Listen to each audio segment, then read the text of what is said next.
अब हम आगे पढ़ते हैं स्वकल्पना और आत्म सम्मान। स्वकल्पना सेल्फ कॉन्सेप्ट किसे कहते हैं? स्वकल्पना स्वयं के बारे में अनुभूतियों और विचारों का एक संग्रह है, अर्थात स्वयं और दूसरों को समझने में स्वकल्पना का बहुत ही महत्वपूर्ण भूमिका है।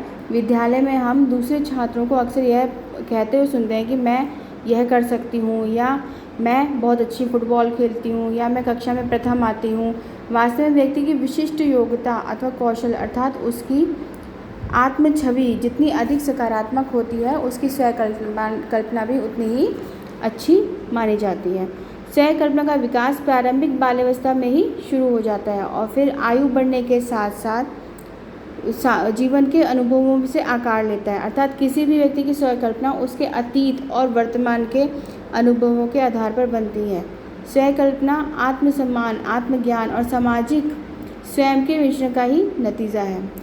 हम नॉर्मल शब्दों में कहें तो स्वकल्पना स्वयं का वर्णन है, मतलब इससे ये पता चलता है कि वो मैं कौन हूँ और मेरे को क्या अच्छा लगता है, या मैं क्या अच्छा कर सकती हूँ, ठीक है, या मेरे अंदर क्या कमियाँ हैं और मैं उनको कैसे दूर कर सकती हूँ। अब आगे आ जाते हैं स्वाभिमान, आत्मसम्मान या स्वमान, सेल्फ एस्टीम।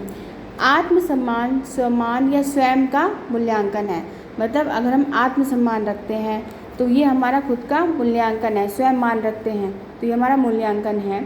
आत्मसम्मान स्वकल्पना का एक महत्वपूर्ण पहलू है। व्यक्ति के रूप में हम सदैव अपने मूल्य और मानकों और अपनी योग्यता के बारे में निर्णय या आकलन करते रहते हैं। व्यक्ति का अपने बारे में मूल निर्णय ही आत्मसम्मान कहा जाता है। व्यक्ति का आत्मसम्मान काफ़ी हद तक उसके समाज से भी प्रभावित होता है। लोगों का स्वयं के प्रति सकारात्मक और नकारात्मक दृष्टिकोण हो सकता है।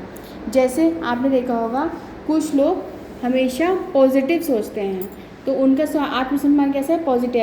पॉजिटिव है। वो अपने बारे में हमेशा पॉजिटिव बात करते हैं, सकारात्मक बात करते हैं कि मैं इतना अच्छा हूँ और मेरे अंदर इतने अच्छे अच्छे गुण हैं। तो ऐसे लोगों को क्या कहा जाता है? आशावादी, पॉजिटिव। और कुछ लोग होते हैं जो बहुत नेगेटिव सोचते हैं, जो अपने अंदर सिर्फ कमियां ही ढूंढते रहते हैं और वो अपने बारे में गलत बातें ही करते रहते हैं। उनको अपनी क्षमताओं पे विश्वास नहीं होता। वो ये सोचते हैं कि मैं दुनिया का सबसे बेवकूफ़ या मूर्ख इंसान हूँ। तो ये क्या होगा? नेगेटिव सेल्फ एस्टीम, ठीक है। इसमें क्या होता है कि वो अपने बारे में हमेशा नेगेटिव ही सोचते रहते हैं, जो कि सही नहीं होता है। अब इसके बाद हम बात करते हैं तादात्म्य पहचान क्या होती है। What is identity? हमारी आइडेंटिटी क्या है? मतलब पहचान को व्यक्ति की स्वयं के प्रति मानसिक छवि के रूप में परिभाषित किया जा सकता है, अर्थात ऐसी छवि जिसमें वह यह निर्धारित कर सके कि वह कौन है। व्यक्ति की स्वयं के प्रति मानसिक छवि अर्थात उसकी पहचान में व्यक्ति की निरंतरता और अन्य लोगों से विशिष्ट होने की भावना शामिल होती है।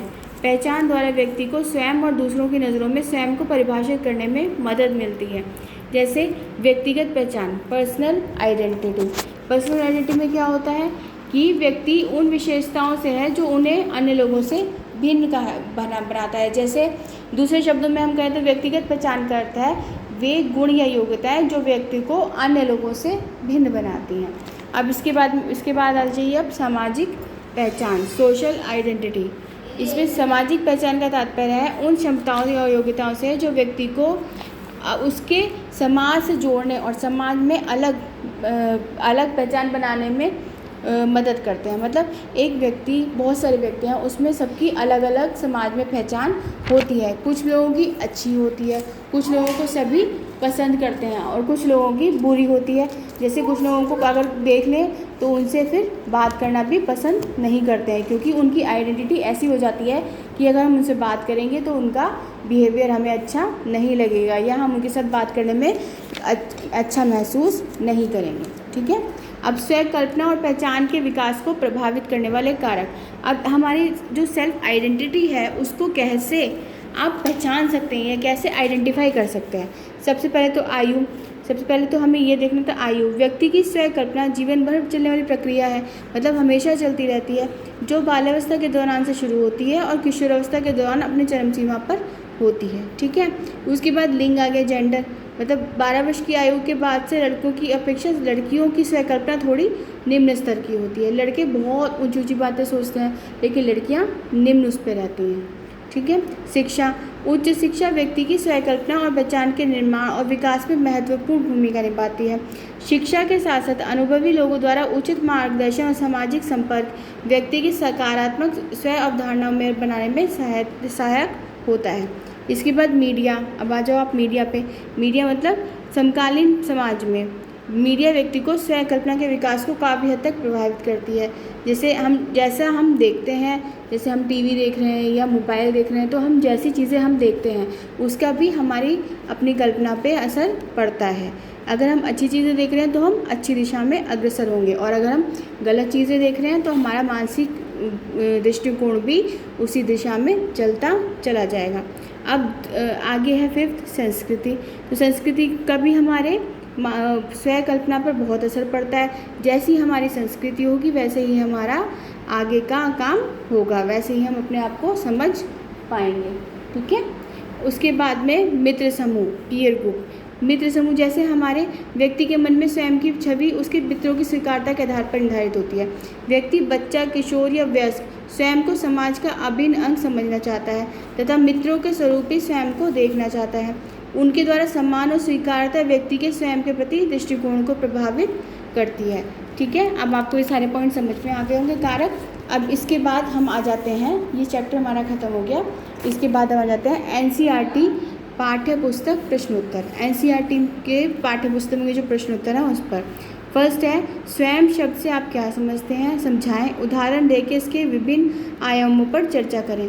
इसको आपको अपनी कॉपी में लिखना है। ठीक है, फिर इसमें एक व्यक्तिगत पहचान है, दूसरी सामाजिक। इसके बाद सेकंड क्वेश्चन इसमें है, स्वयं को समझना महत्वपूर्ण क्यों है, कि हमें खुद को जानना क्यों ज़रूरी है। हमें खुद को जानना इसलिए ज़रूरी है, अगर हमें अपनी अच्छाइयाँ और बुराइयाँ पता होंगी तो हम उसी के अनुसार अपने आप को आगे अग्रसर कर पाएंगे। ठीक है, अब इसके बाद आपको ये सारे प्रश्नोत्तर करने हैं। मैं कॉपी में मैं सारे चेक करूँगी, आपके ये जितने भी क्वेश्चन आंसर्स हैं वो सब आप कंप्लीट कर लें। इसके बाद में मैं इनको चेक कर लूँगी। ओके बेटा, बाय।